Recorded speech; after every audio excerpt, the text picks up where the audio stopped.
فلا يتكلم أحد بموت رسول الله إلا ضربته. جئتك أؤمن بالله وبرسوله وبما شئت به. فقد أعذرت إليكم وأعذرتموني.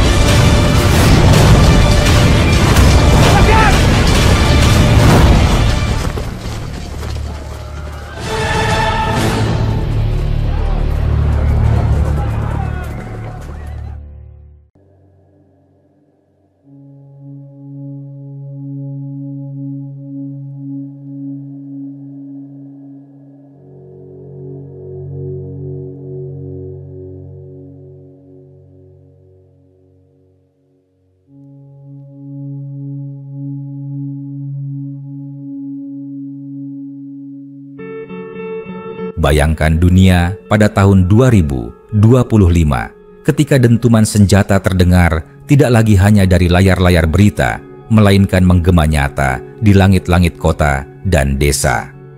Negara-negara besar saling mengunci kekuatan dan Perang Dunia Ketiga pun pecah. Rudal-rudal melesat, pesawat-pesawat tempur mengoyak awan, dan wajah dunia berubah menjadi ladang pertempuran yang mengerikan. Dalam suasana yang penuh kecemasan ini, pertanyaan besar muncul dari hati jutaan umat Islam. Apa arti dari semua ini dalam pandangan Islam? Apakah ini pertanda akhir zaman? Apakah ini bagian dari janji-janji yang tertulis dalam Al-Quran dan hadits Rasulullah? Dalam Islam, peperangan besar pada masa mendatang bukanlah hal yang asing. Rasulullah Muhammad pernah menyampaikan nubuat tentang berbagai fitnah dan malapetaka yang akan menimpa umat manusia menjelang hari kiamat. Salah satu di antara tanda-tanda besar adalah peperangan dahsyat yang akan melibatkan banyak bangsa dan membawa kehancuran yang luas. Dalam beberapa riwayat hadits syahih disebutkan akan datang masa ketika umat manusia terpecah menjadi berbagai kubu dan peperangan besar terjadi antara kekuatan-kekuatan besar dunia. Ini yang oleh sebagian ulama diidentifikasi sebagai Malhamah Kubra atau perang besar, yang oleh banyak cendekiawan kontemporer dikaitkan dengan kemungkinan Perang Dunia Ketiga. Jika perang ini pecah pada tahun ini, maka dari perspektif Islam, umat manusia bisa saja sedang memasuki fase besar dari perjalanan menuju akhir zaman. Islam memandang bahwa peperangan global bukan semata-mata konflik geopolitik atau ekonomi, tetapi juga ujian iman, tempat tersingkapnya hakikat manusia, dan momentum munculnya kezaliman dan juga kebangkitan spiritual. Dalam konteks ini, kaum muslimin dituntut untuk semakin mendekatkan diri kepada Allah, memperbanyak doa, dan memurnikan niat serta amal. Perang Dunia Ketiga, jika benar-benar terjadi, bisa menimbulkan kerusakan yang belum pernah disaksikan sebelumnya. Nuklir, senjata biologis, dan teknologi militer yang sangat canggih akan menjadikan bumi tidak lagi aman untuk ditinggali. Negara-negara Islam bisa jadi terjebak di antara dua kekuatan besar dunia yang saling bertarung. Kehancuran infrastruktur, jutaan korban jiwa, serta penderitaan umat manusia bisa menjadi kenyataan yang mengerikan. Namun, Islam tidak mengajarkan keputusasaan. Dalam tengah kehancuran, justru akan muncul tanda-tanda harapan.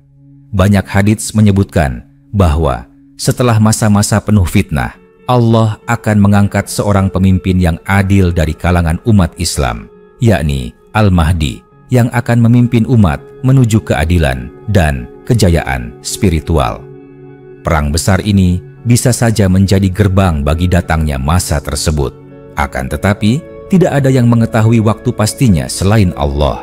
Selain itu, Islam juga mengajarkan prinsip-prinsip dalam menghadapi fitnah besar, memperbanyak istighfar, menjauhi konflik yang tidak perlu, mempererat ukhuwah, menegakkan keadilan, dan senantiasa berpegang teguh pada ajaran Al-Quran dan Sunnah Nabi.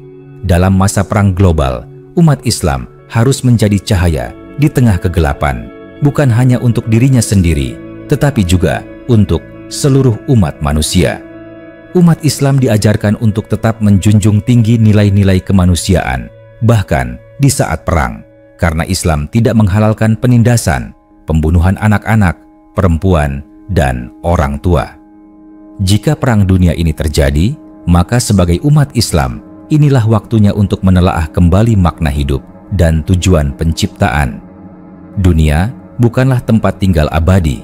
Kehidupan adalah ujian, dan perang besar mungkin menjadi cara Allah untuk menggugah hati manusia yang telah jauh dari agama, dari nilai-nilai kebenaran, dan dari kasih sayang antar sesama. Dalam narasi panjang sejarah, umat Islam telah berkali-kali mengalami ujian berat. Namun, setiap kali itu pula, kebangkitan spiritual muncul dari puing-puing kehancuran. Maka, jika dunia hari ini menyaksikan perang ketiga dalam skala global, semoga itu menjadi lonceng peringatan yang menggugah hati, membuka mata, dan menghidupkan kembali semangat iman yang selama ini tertidur. Karena pada akhirnya, sebagaimana firman Allah dalam Al-Quran, sesungguhnya bersama kesulitan ada kemudahan, dan tidaklah satupun peristiwa besar di muka bumi ini terjadi, melainkan telah tercatat dan telah diketahui olehnya sebagai bagian dari takdir dan rencana yang penuh hikmah. Ketika Perang Dunia Ketiga meletus dan menyelimuti dunia dengan kobaran api, umat manusia tidak hanya menghadapi senjata dan kehancuran fisik, tetapi juga tekanan mental, spiritual, dan moral yang luar biasa. Dalam keadaan seperti ini, ajaran Islam memberikan arah yang jelas dan pedoman kokoh agar umat muslim tidak tersesat dalam kebingungan zaman. Para ulama terdahulu telah menafsirkan banyak hadits yang menjelaskan bahwa pada masa-masa akhir zaman, umat Islam akan diuji dengan peperangan yang tidak biasa.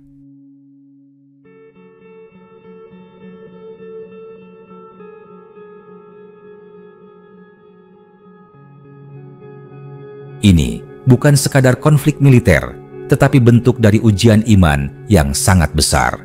Dalam salah satu riwayat, Rasulullah menyebutkan bahwa akan datang masa-masa yang penuh dengan kekacauan, fitnah seperti malam yang gelap gulita, di mana seseorang di pagi hari beriman, namun di sore harinya telah menjadi kafir, dan sebaliknya. Ini menunjukkan betapa besarnya tekanan spiritual yang akan dirasakan manusia di masa itu, termasuk jika Perang Dunia Ketiga benar-benar terjadi.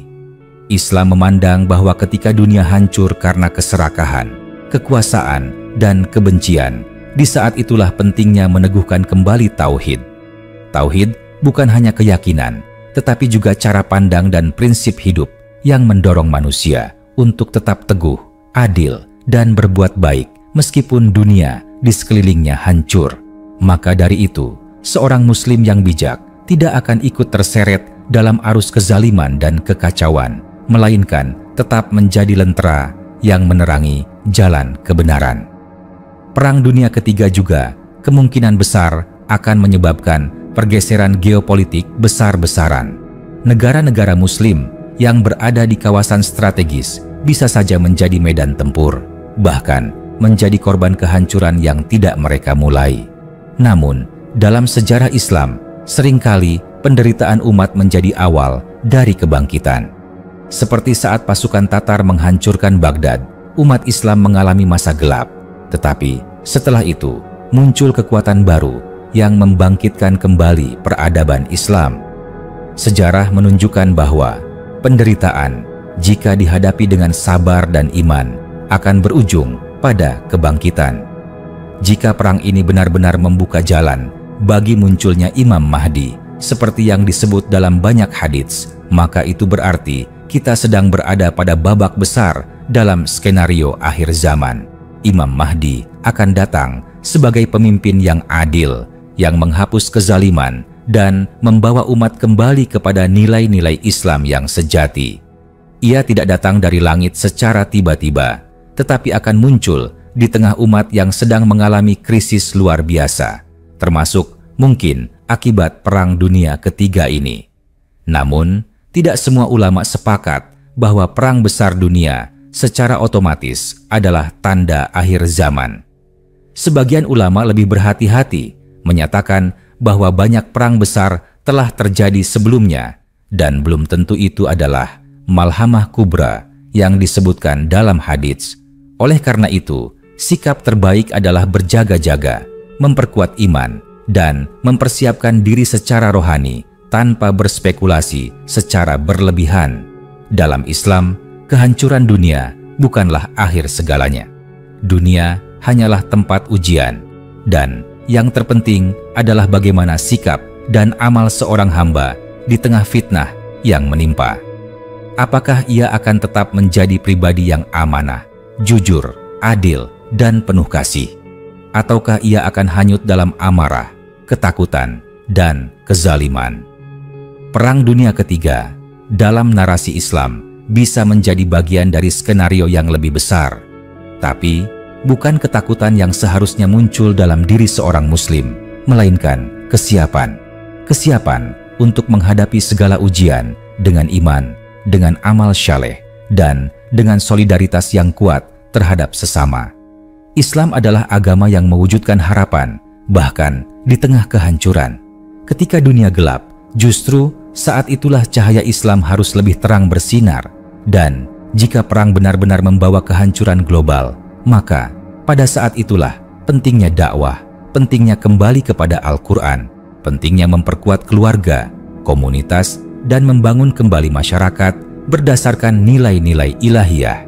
Karena dalam ajaran Islam, setiap krisis besar adalah peluang untuk kembali kepada Allah, memperbaiki diri, dan membuka lembaran baru yang lebih baik, bukan hanya untuk umat Islam, tetapi untuk seluruh umat manusia.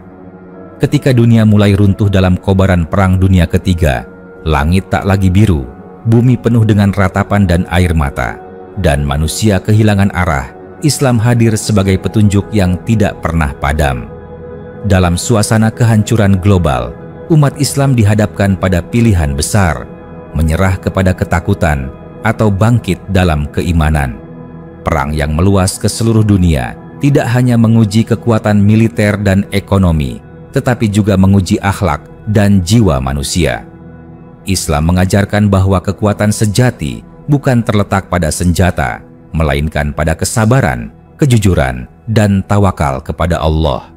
Ketika rumah-rumah luluh lantak, ketika keluarga tercerai-berai, ketika makanan dan air menjadi langka, maka ujian iman mencapai puncaknya. Dan saat itulah muncul satu pertanyaan yang paling penting. Di mana posisi kita di sisi Allah? Jika umat Islam mampu bertahan dalam fitnah besar ini dengan menjaga salat, menahan lisan dari dusta dan adu domba, menjaga tangan dari kezaliman, serta memelihara hati dari kebencian, maka mereka termasuk golongan yang dijanjikan pertolongan Allah. Dalam Al-Quran disebutkan bahwa Allah akan menguji manusia dengan rasa takut, kelaparan, kekurangan harta, jiwa, dan buah-buahan.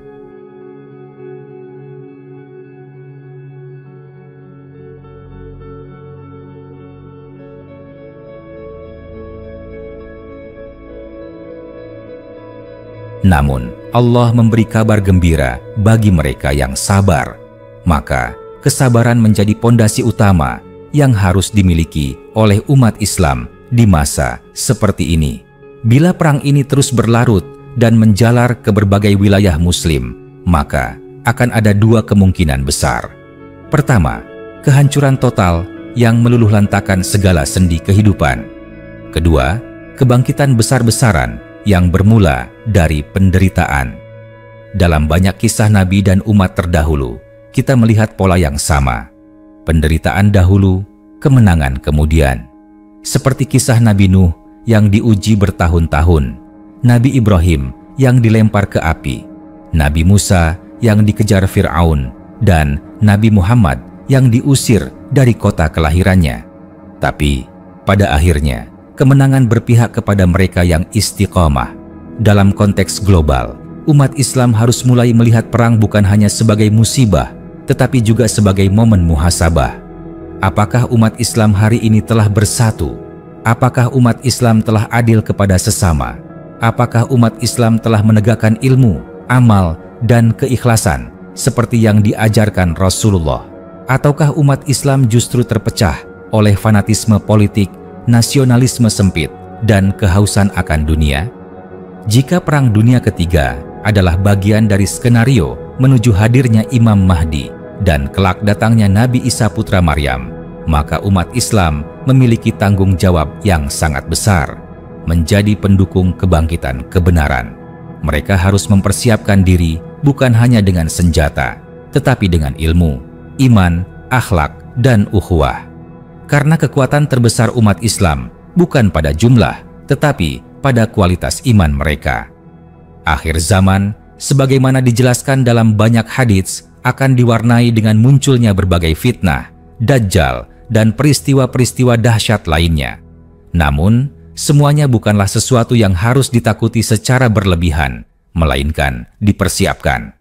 Perang Dunia Ketiga bisa saja menjadi gerbang awal dari fase-fase ini. Namun, tidak ada satupun yang tahu pasti, dan Islam tidak mendorong umatnya untuk menduga-duga atau menebak-nebak waktu. Islam hanya mendorong persiapan ruhiyah, fisik, dan sosial. Dalam kondisi perang global, peran masjid sebagai pusat kekuatan spiritual dan sosial kembali harus dihidupkan. Masjid bukan hanya tempat ibadah, tetapi juga benteng umat, pusat informasi, tempat perlindungan, dan wadah untuk membangun solidaritas. Para pemimpin umat, baik ustaz, cendekiawan, maupun tokoh masyarakat, harus berdiri di depan, menjadi penerang bagi yang kebingungan, menjadi peredam bagi yang marah, dan menjadi peneduh bagi yang terluka. Pada akhirnya, ketika bom berhenti meledak, ketika dunia mulai membangun kembali, umat Islam harus memastikan bahwa peradaban yang lahir setelah perang bukan lagi peradaban yang dibangun atas dasar keserakahan dan kekuasaan, tetapi peradaban yang dibangun di atas nilai-nilai Islam, keadilan, kasih sayang, kesetaraan, ilmu pengetahuan, dan ketundukan kepada Allah. Inilah misi besar umat Islam dalam menghadapi kemungkinan Perang Dunia Ketiga. Bukan hanya selamat secara fisik, tetapi juga menjadi aktor utama dalam membangun kembali dunia yang lebih adil dan penuh cahaya. Ketika debu-debu perang mulai mengendap dan dunia memasuki masa pasca perang, umat manusia akan mendapati dirinya berdiri di antara reruntuhan nilai-nilai lama. Segala yang selama ini diagungkan, kekuasaan, teknologi, ekonomi, dan superioritas bangsa akan terlihat rapuh dan tak berdaya di hadapan kenyataan kehancuran. Dalam titik nadir kemanusiaan inilah ajaran Islam menemukan relevansi paling dalam, menawarkan arah dan harapan ketika seluruh sistem buatan manusia terbukti gagal menjaga perdamaian dan keadilan. Dalam suasana pasca perang, dunia akan kelaparan akan makna dan keadilan. Disitulah peran umat Islam menjadi sentral. Mereka tidak hanya dituntut untuk membangun kembali rumah dan kota, tetapi juga membangun kembali jiwa manusia. Islam menawarkan konsep rahmatan lil alamin, yakni kasih sayang yang meliputi seluruh alam. Kasih sayang yang tidak hanya terbatas pada sesama muslim, tetapi untuk seluruh umat manusia dan makhluk Allah. Dunia yang baru saja keluar dari tragedi perang global akan sangat membutuhkan prinsip ini. Umat Islam akan menjadi tumpuan harapan bagi mereka yang kehilangan arah. Maka saat itulah Islam sebagai agama dan sistem kehidupan harus ditampilkan bukan sekadar sebagai identitas simbolik, tetapi sebagai solusi konkret. Syariat Islam yang mengatur keadilan sosial, distribusi kekayaan, tata kelola kepemimpinan, dan perlindungan terhadap kaum lemah harus dihidupkan kembali dalam bentuk yang aktual dan sesuai dengan konteks zaman. Di sisi lain, perang juga akan menyisakan luka-luka besar dalam jiwa manusia. Trauma, kehilangan, dendam, dan krisis kepercayaan akan melanda jutaan manusia. Islam memiliki mekanisme penyembuhan melalui ibadah, zikir, ukhuwah, dan taubat.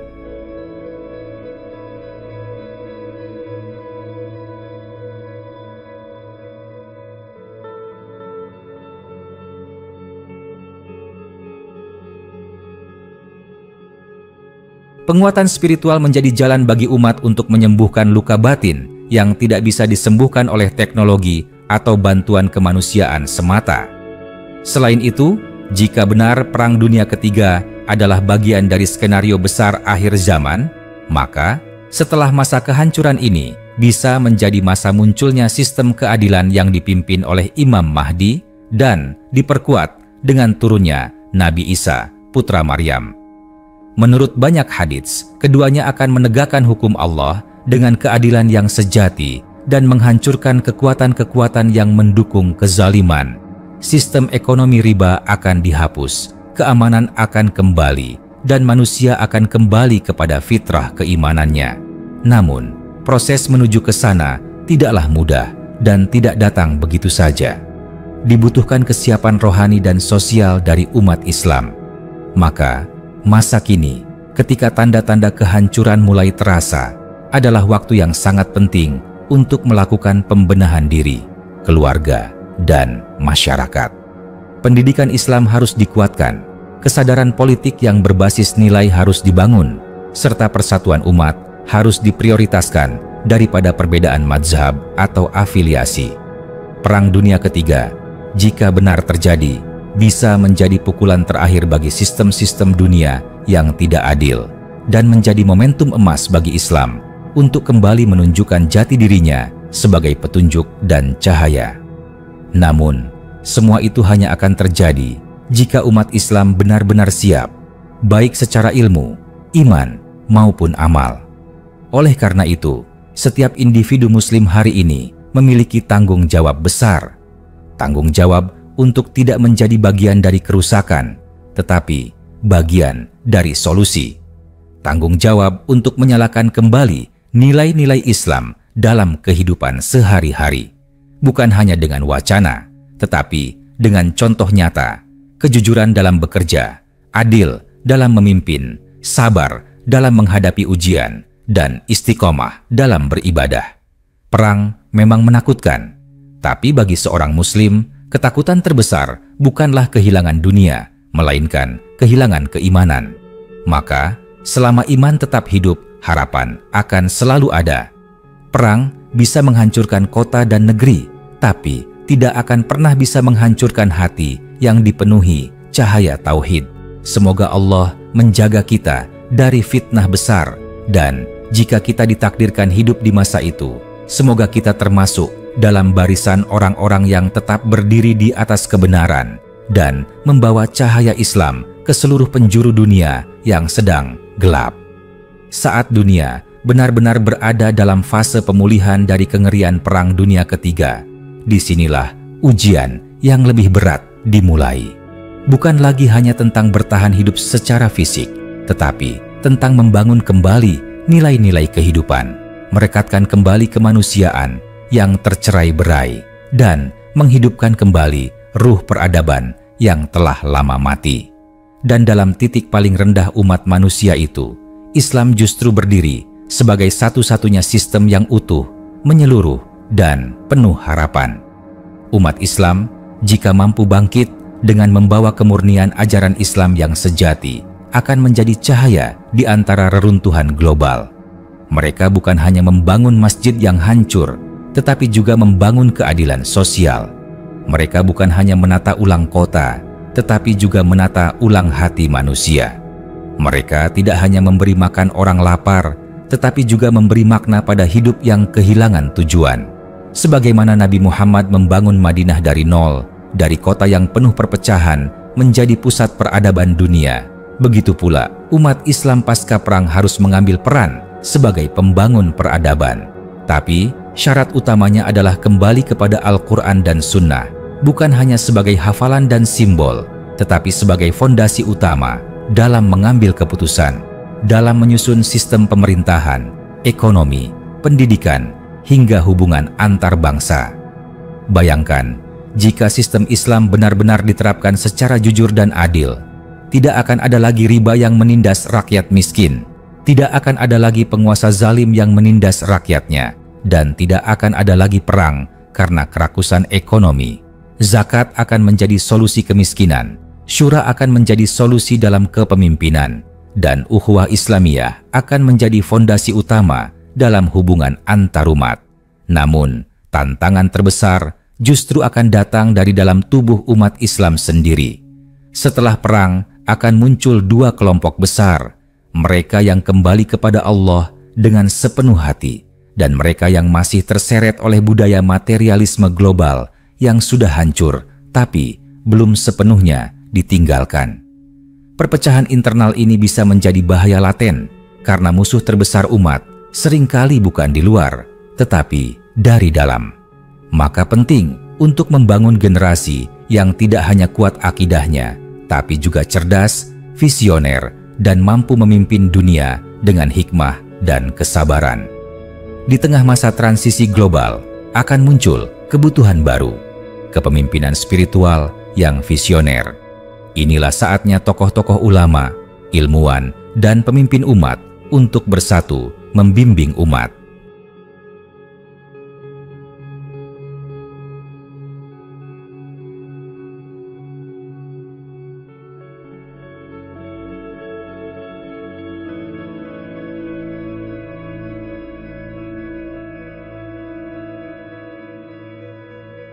Mereka tidak boleh terpaku pada masa lalu atau terlalu larut dalam nostalgia, tapi harus berani mengambil langkah-langkah nyata untuk memimpin perubahan. Islam bukan untuk dikenang, tapi untuk ditegakkan. Perang Dunia Ketiga, jika memang menjadi bagian dari takdir besar menuju fase akhir zaman, maka umat Islam harus membaca tanda-tandanya dengan tajam. Mungkin setelah perang itu akan muncul sosok Imam Mahdi yang tidak datang untuk membalas dendam, tapi untuk membawa keadilan. Akan ada pertempuran-pertempuran akhir, seperti melawan Dajjal dan pasukannya. Akan ada turunnya Nabi Isa putra Maryam, yang akan membunuh Dajjal dan membawa umat manusia kepada perdamaian yang hakiki. Tapi, semua itu bukan sekadar cerita indah. Ia menuntut kesiapan, ia menuntut keikhlasan, ia menuntut perjuangan yang panjang dan penuh pengorbanan. Maka, tugas kita sekarang bukan menunggu datangnya akhir zaman dengan pasrah, melainkan mempersiapkan generasi yang akan menyambutnya dengan iman dan amal. Anak-anak kita harus dididik bukan hanya menjadi cerdas secara akademik, tapi juga tangguh secara spiritual. Mereka harus diajarkan bahwa hidup bukan sekadar mengejar dunia, tapi tentang menjadi bagian dari kisah besar perjuangan menegakkan keadilan Allah di muka bumi. Perang Dunia Ketiga bisa menjadi penutup peradaban lama dan pembuka bagi peradaban baru. Peradaban lama dibangun atas dasar kesombongan, hedonisme, dan eksploitasi. Peradaban baru yang dibawa Islam akan dibangun atas dasar kasih sayang, keadilan, dan ketundukan kepada Sang Pencipta. Tapi, semuanya tergantung pada umat Islam sendiri. Apakah mereka siap mengambil peran itu, atau hanya menjadi penonton dalam sejarah? Kebangkitan sejati bukan sekadar pembangunan fisik, tapi dimulai dari perubahan hati. Dari hati yang sebelumnya dipenuhi cinta dunia, menjadi hati yang penuh cinta akhirat. Dari masyarakat yang sebelumnya egois dan individualistik, menjadi masyarakat yang saling menolong dan bersaudara. Dan dari umat yang sebelumnya terpecah, menjadi umat yang satu di bawah panji tauhid. Jika hari ini kita merasa dunia makin gelap dan penuh ketidakpastian, maka itu bukan alasan untuk menyerah. Justru itu adalah tanda bahwa kita harus segera menyalakan pelita Islam, mulai dari diri sendiri, dari rumah kita, dari komunitas kecil, hingga akhirnya membentuk gelombang besar kebangkitan yang akan mengubah wajah dunia. Dan semua itu tidak dimulai dari kekuatan militer atau ekonomi, tetapi dari kekuatan iman yang benar, ilmu yang benar, dan amal yang benar. Semoga Allah menetapkan kita sebagai bagian dari umat yang teguh dalam keimanan, jujur dalam perjuangan, dan pantas menerima kemenangan darinya, baik di dunia maupun di akhirat.